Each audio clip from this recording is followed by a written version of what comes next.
l'Ukraine, qui prépare sa grande contre-offensive, a-t-elle vraiment l'intention de reconquérir la Crimée? C'est la question qu'on pose maintenant. Et dans ce cas, comment faire? Parce qu'on sait que cette péninsule a été largement russifiée depuis le référendum de 2014-2015. Comment faire? Eh bien, la réponse est oui. En tout cas, c'est ce qui est affiché. Oui, l'Ukraine affiche sa volonté de reconquérir l'Ukraine. Et voilà qu'elle dévoile un plan en 12 points pour dérussifier l'Ukraine, pour reprendre le contrôle de l'Ukraine et donc pouvoir prendre le pas sur cette évolution démocratique, sur cette évolution démographique depuis 9 ans. Alors, quel est ce plan en 12 points? Est-il crédible? C'est là-dessus que je souhaite vous entendre. D'abord, on va en regarder non pas le détail, mais les points essentiels. Il a été présenté par Danilov, qui est le secrétaire du Conseil ukrainien de défense nationale. Voici les indispensables avec Quentin Bérichel. Bonsoir Quentin. Bonsoir David, bonsoir à tous. Alors, que révèle ce plan? Quelles sont ses principales dispositions? Eh bien, c'est le plan officiel de Kiev pour l'avenir de la Crimée. Il confirme donc que le président ukrainien Volodymyr Zelensky est persuadé, ou qu'il fait mine d'être persuadé, qu'il va récupérer ce territoire annexé par la Russie en 2014. Ce plan a été publié, vous l'avez dit, par Oleksiy Danilov hier sur son Facebook. C'est le secrétaire du Conseil de sécurité d'Ukraine, l'un des plus proches conseillers de Volodymyr Zelensky. Ce plan pointe 12 points précis, parfois symboliques. En voici les plus marquants. D'abord, le démantèlement du pont de Kertch, l'unique voie terrestre, 19 km de route et de voie ferrée qui relie la péninsule à la Russie. C'est le symbole de l'annexion par Vladimir Poutine. C'est lui qui l'avait pensé, inauguré en mai 2018. Souvenez-vous que ce pont avait été la cible il y a quelques mois d'un spectaculaire attentat. Avec ce démantèlement, la Crimée sera donc coupée géographiquement du territoire russe. Autre point, pour changer les esprits, le changement de nom de la plus grande ville de Crimée, exit Sébastopol, plaça Akhtiar. C'était le nom de la cité portuaire avant que la grande tsarine de Russie, Catherine II, lui donne le nom de Sébastopol en 1783. C'est une façon, là encore, d'effacer toute trace russe de la péninsule de Crimée. Bon, et justement, sur le fond, l'essentiel de ce plan, c'est comment on peut dérussifier la Crimée. Oui, et ce grand objectif, il est résumé dans le point 9 du plan. Kiev mettra en place un programme de désintoxication neutralisant les conséquences de nombreuses années de propagande russe sur l'opinion publique de la péninsule, en particulier en utilisant l'expérience de l'application des méthodes de dénazification de l'Allemagne dans les années 1940. Vous avez bien entendu, Oleksiy Danilov compare l'occupation russe en Crimée à la mainmise des nazis en Allemagne, et cela passera d'abord par expulser tous les Russes du territoire. Les citoyens de la Fédération de Russie qui sont venus légalement résider en Crimée après février 2014 devront immédiatement quitter le territoire ukrainien. On parle ici de plus de 400 000 Russes qui vont devoir partir, 17% de la population de Crimée. Cela passera également par la mise à l'écart de ceux qui ont collaboré. Selon le point 2 du plan, il sera procédé des évaluations personnelles pour déterminer le niveau de responsabilité et le degré d'implication de citoyens ukrainiens et résidents de Crimée dans le soutien aux activités des administrations d'occupation russe. Les fonctionnaires, les juges, les procureurs, mais également les journalistes sont dans le viseur. Même s'ils sont ukrainiens et qu'ils ont collaboré, ils pourront être privés de liberté, d'assurance, de salaire ou encore de biens. Bon, d'un mot, ça ressemble à un immense défi. Vous allez nous dire si c'est crédible, mais je vous pose d'abord la question à vous, à la lumière de quelques observations, Quentin. Alors passons d'abord à la question de la reconquête militaire de la Crimée. Cette dérussification sera un immense défi pour Kiev. Car aujourd'hui, 67%, les 2/3 de la population sont d'origine russe, 15% sont ukrainiens. La Crimée, dans les faits, a donc été russifiée. Encore bien davantage, est-ce à dire que cette organisation de la péninsule est mission impossible? Eh bien non, selon Stéphane Courtois, historien spécialiste de la Russie. Pour lui, ces pro-russes partiront d'eux-mêmes du territoire. Écoutez. Ça peut se faire dans des délais extrêmement rapides, de quelques semaines, voire moins. Ils vont voir arriver cette victoire ukrainienne considérable et cette défaite russe. Ils vont s'enfuir immédiatement, exactement comme les Ukrainiens se sont enfuis quand a eu lieu l'attaque du 24 février 2022. En quelques semaines, même pas, des millions d'Ukrainiens se sont enfuis à l'ouest. C'est tout simplement la peur, c'est tout simplement la terreur qui fonctionne. Il faut peut-être avoir ça aussi à l'esprit. Merci Quentin. Je me tourne d'abord vers vous, Anne. Les Russes qui devront immédiatement quitter le territoire, à moins qu'ils le fassent d'eux-mêmes, est-ce que vous... Je ne parle pas de la conquête militaire. Là-dessus, on l'a évoqué à de nombreuses reprises, la Crimée est un bastion militaire russe à l'heure qu'il est. Les États-Unis eux-mêmes doutent fortement que les Ukrainiens puissent récupérer la Crimée, mais passons là-dessus. Mais est-ce que ce plan de dérussification vous convainc ? Alors, si vous le permettez, moi, la première question que je me pose, c'est pourquoi est-ce que les autorités ukrainiennes annoncent maintenant ce plan de dérussification ? Est-ce qu'ils annoncent véritablement ce qu'ils vont faire en Crimée une fois que ce sera conquis ? Ou alors est-ce qu'ils lancent un message à la fois aux Russes, aux Occidentaux et aux Ukrainiens ? Le message aux Russes, il est clair, c'est la panique, leur faire peur, déstabiliser les choses, à la fois en Crimée, à la fois à Moscou, et donc obtenir un affaiblissement des forces russes. Et d'autre part, dans le contexte de la contre-offensive, est-ce qu'ils ne cherchent pas à faire revenir des forces russes vers la Crimée pour protéger la Crimée et pour dégarnir d'autres parties du front ?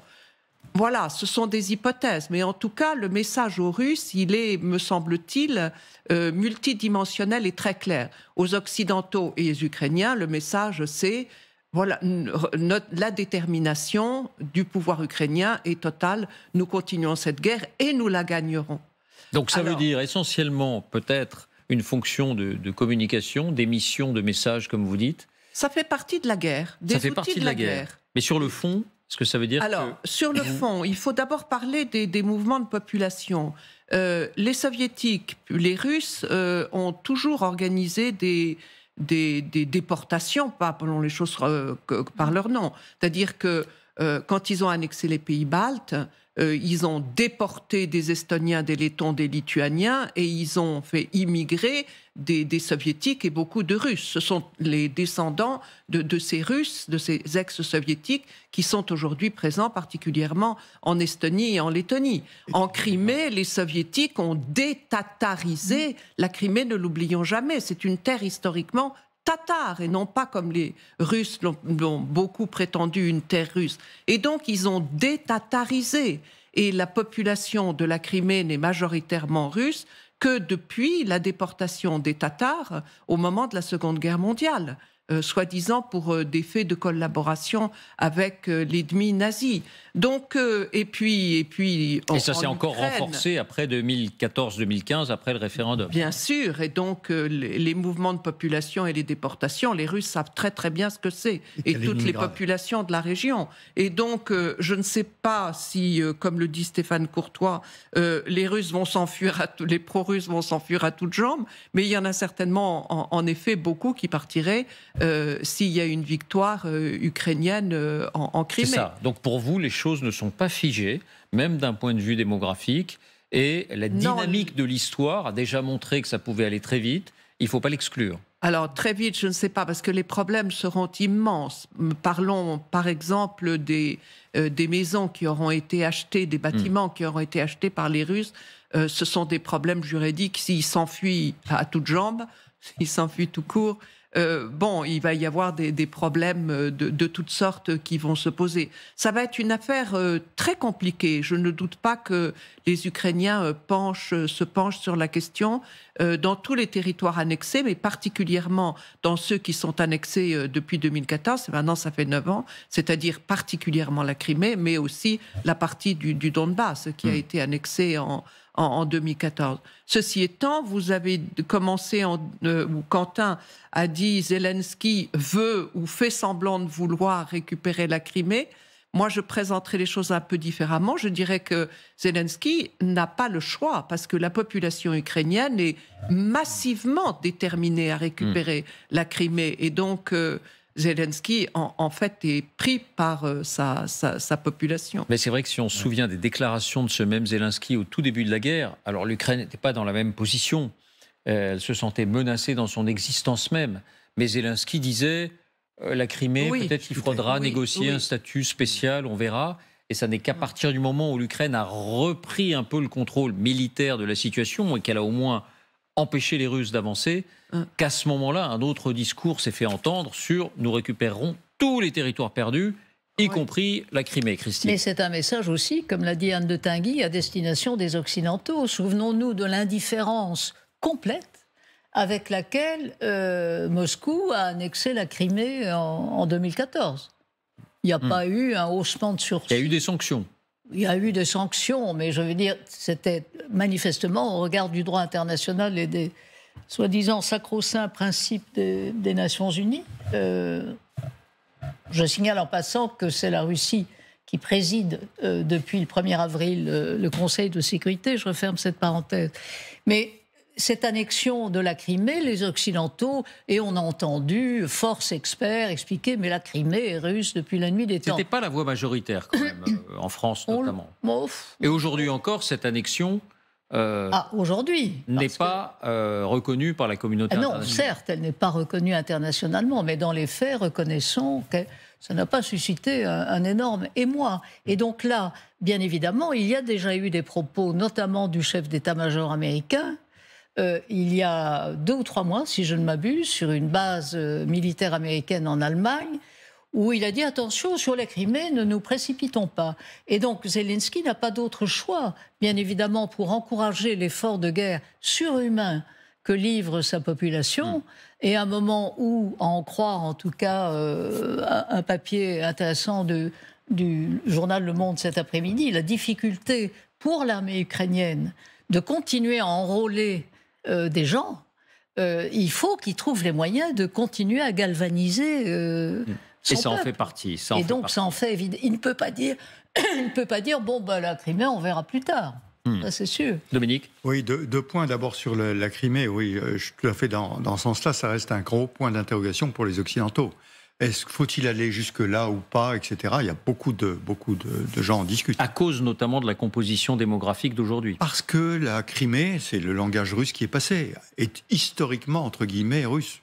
Le deuxième point, c'est que... Alors même, pardon, qu'en 91, en 1991, mais bien sûr. en stricte légalité, la Crimée est ukrainienne. Bien sûr, non, mais c'est la propagande qui dit ça. Le deuxième point, c'est qu'effectivement, vis-à-vis de la population ukrainienne, le président Zelensky doit montrer...